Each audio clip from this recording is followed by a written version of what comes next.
I'm gonna give you my recommendation for the HDR always on the PS5. I made a video talking about what about the auto HDR from the consoles, because people always ask me, hey, I don't have a PC, what can I do on the console? And I don't have a console to tell you. But I ask for the information. How are the games looking? Do they look washed out or not? What is the max CLL?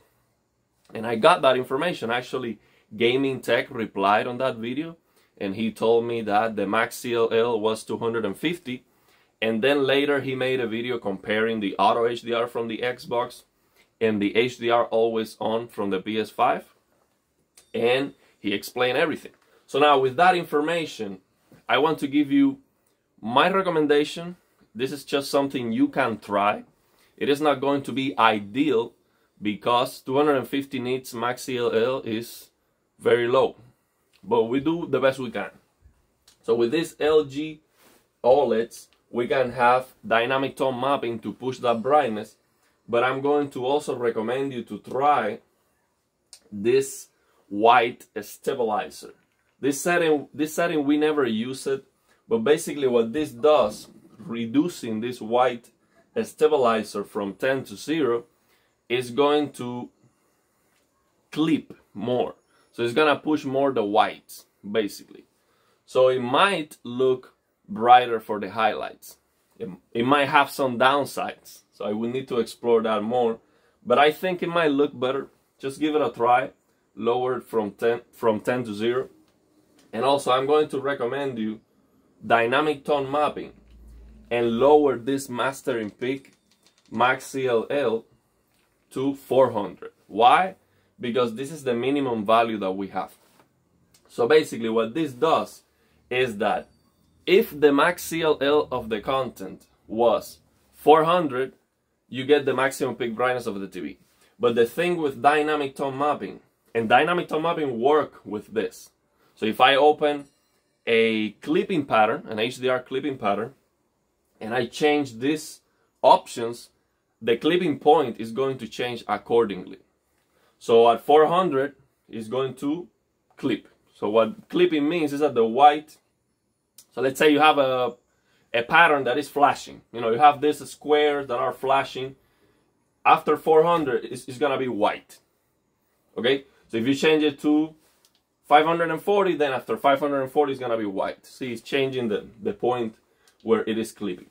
But the thing with dynamic tone mapping is that it is dynamic, and the TV is analyzing scene by scene to see what's going on, and it might be pushing the maximum peak brightness regardless of the setting.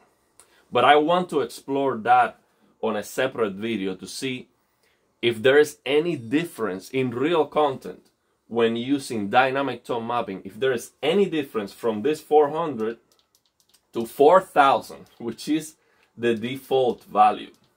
And just looking at a glance here, by the way, I am using auto HDR in Windows, but I reduce the max CLL to 250. So this is actually like the PS5. Okay, so this is actually looking like the PS5. It is washed out though. On the PC, on the auto HDR, you need to reduce the black level.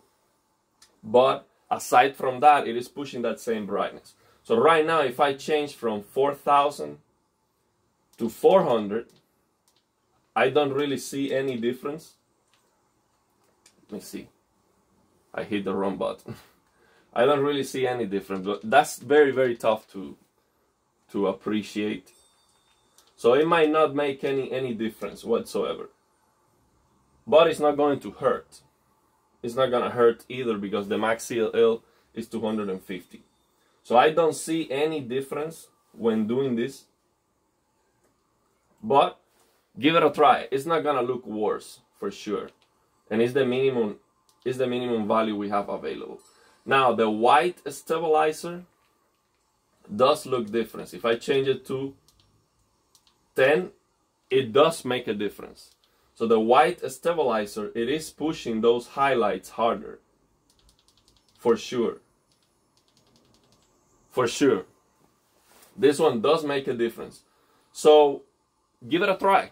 give it a try. Dynamic tone mapping on, white stabilizer to 0, and change that tone mapping to 400, which is the minimum we have available, and see how that looks. It should look pretty good, especially because it doesn't have the black level rays. It looks washed out.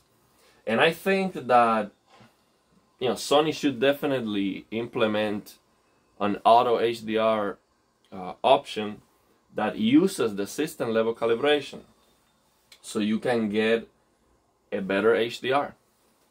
So the Xbox, in that regard, it is superior, because the Xbox does support the system level calibration, and you know, Gaming Tech showed that in his video side by side. Pretty nice.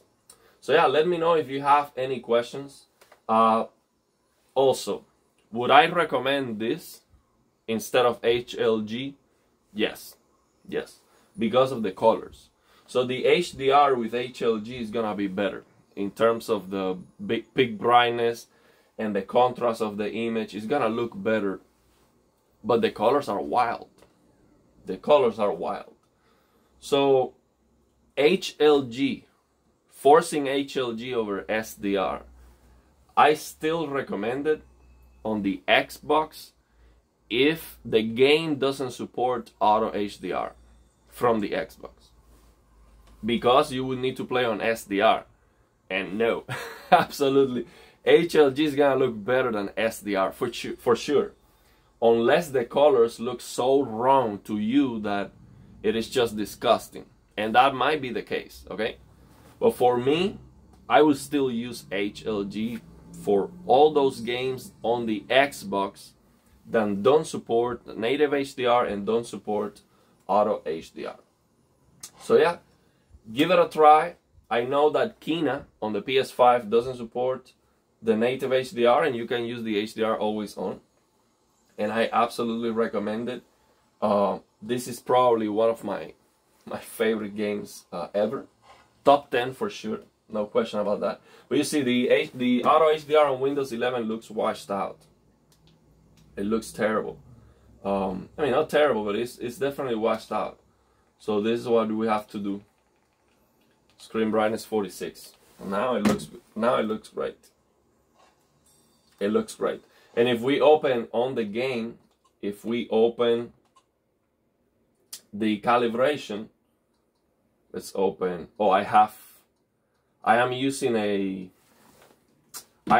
third-party app for the controller, and because this game supports the controller, that gives me an issue with the controller. So if we open here on the game, the SDR test pattern here near black, I would need to adjust the settings on the camera so you can see it.